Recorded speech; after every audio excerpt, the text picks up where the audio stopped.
Welcome to my channel Mishtu's moment.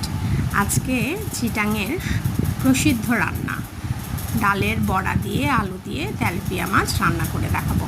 এই ডালের বড়াটা আমাদের ঘরের তৈরি, আমার শাশুড়ি নিজের হাতে তৈরি করেছে। বেলির ডালকে ভালো করে ব্লাইন্ড করে রোদ্রে শুকিয়ে নিয়েছে। এটা চিটাঙের মানুষের ঐতিহ্যবাহী খানা। এই যে দেখছেন, আমি মাছটাও ভেজে নিয়েছি, ডালের বড়িটা সুন্দর করে ভেজে নিচ্ছি, আলুটাও ভেজে নিয়েছি।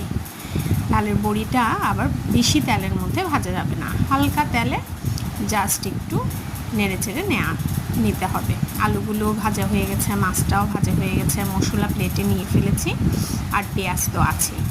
আজকে তেলাপিয়া মাছ দিয়ে আলু দিয়ে এই ঘরে বানানো ডালের বড়ি দিয়ে রান্না হবে পাতলা ঝোল। প্রথমেই ডালের মধ্যে পেঁয়াজ দিয়ে মশলাগুলো দিয়ে দিয়েছি। মশলার মধ্যে একটু আমি জল দিয়ে হালকা হালকা করে মশলাটা কষিয়ে নিই। মশলা ভালো করে কষাতে হবে, নাই তো মশলার ভিতর কাঁচার গন্ধ থাকবে। তারপর কি আলু আর বড়িটা দিয়ে ঝোলের জলটা দিয়ে দিব, তারপর ভাজা মাছগুলো দিয়ে দিব। তারপর ভালো করে ডালের বড়িটা আলুটা সিদ্ধ হয়ে গেলেই রান্না কমপ্লিট হয়ে যাবে। এই ডালের বড়িটা করতে কিন্তু অনেক কষ্ট। আগের দিন ডালটা ভিজিয়ে রাখতে হয়, তারপর যারা ব্লাইন্ড করে ওরা ব্লাইন্ডারে ব্লাইন্ড করে নেবে, আর যারা পাটায় পিষে ওরা ভালো করে পাটায় পিষে ভালো করে মাখাতে হয়।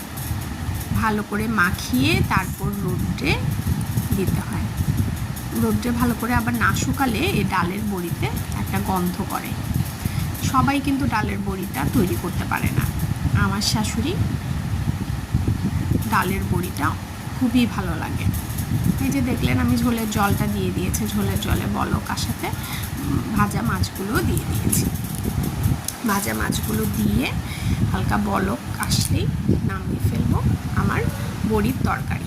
এই বড়ির তরকারি একটু ঝোলটা রাখতে হয়, কারণ ডালের বড়িটা ঝোলটা অনেকটুকু শুষে নেবে, এজন্য একটু ঝোল রাখা অবস্থায় আমি নামিয়ে ফেলবো। কারণ ডালের বড়ি তো বলছি, শুষে নিলে বড়িটা আরও ফুলে ফুলে উঠবে, তখন আরও ভালো লাগে খেতে। সবাইকে অসংখ্য ধন্যবাদ ভিডিওটি দেখার জন্য।